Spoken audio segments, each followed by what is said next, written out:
What's up guys, welcome back to the channel, and today we're going to actually take a little bit of a step back from doing some work on the car to do just a small overview of the things we've done and the things we actually plan to do on the car and the things we have planned for that Honda CR-V right there. So initially we had a K motor in here, which James is going to talk about.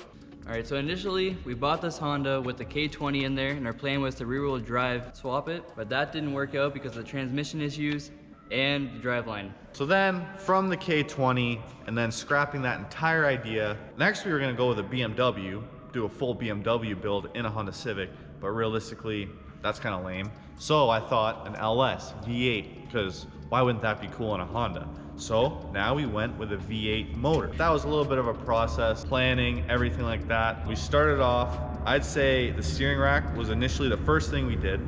And to do that, we had to flip knuckles of the car, which we didn't really think was a possibility, but after watching a couple of YouTube videos, something you could do, so we ended up doing it ourselves. After flipping the knuckles, we had to move the steering rack right to the front of the car, which didn't actually create any issues for us until we had to install the motor, because we installed the steering rack first and we had it welded on. Now when we got to the motor, after creating our motor mounts, everything to fit the motor in the car properly, now as soon as we installed it, it had a little bit of a fitment issue where we actually had to lower the steering rack because it was touching. So we lowered it, created about half an inch of a gap, which was perfect for us.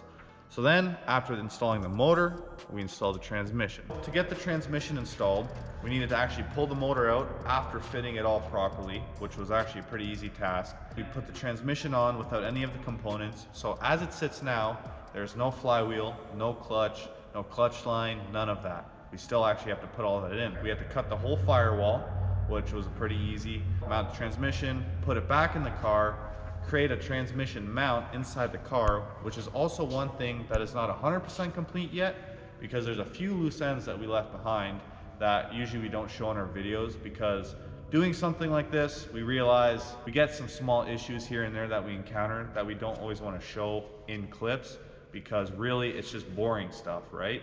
So these are things we do off of camera. And then our next step after doing the transmission was the rear end, which we bought a kit. Kit was actually pretty easy to install, all bolted right up, everything lined up, new trailing arms, new lower control arms. It allowed us to install our rear differential off of a CR-V, which we had already taken the diff out of that and welded it before anything. So as of now, we have a welded diff in the Honda Civic.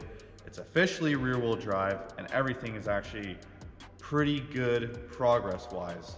The things we're missing at the moment, drive shaft and wiring, which we still plan on doing.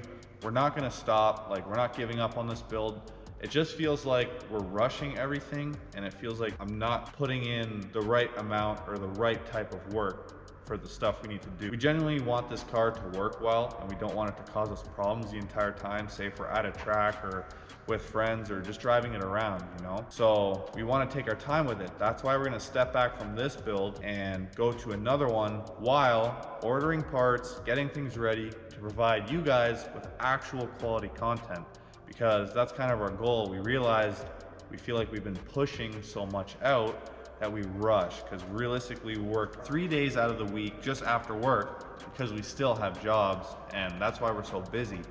And like I said, we don't want to be pushing garbage content out on you guys. We want to be only doing good quality. So our next steps now is actually going to be working on this Honda CR-V. So with this car, we plan on doing a demolition derby, and we actually have another CR-V, a blue one, which we also plan on doing a demolition derby with, possibly if the car is going to work out.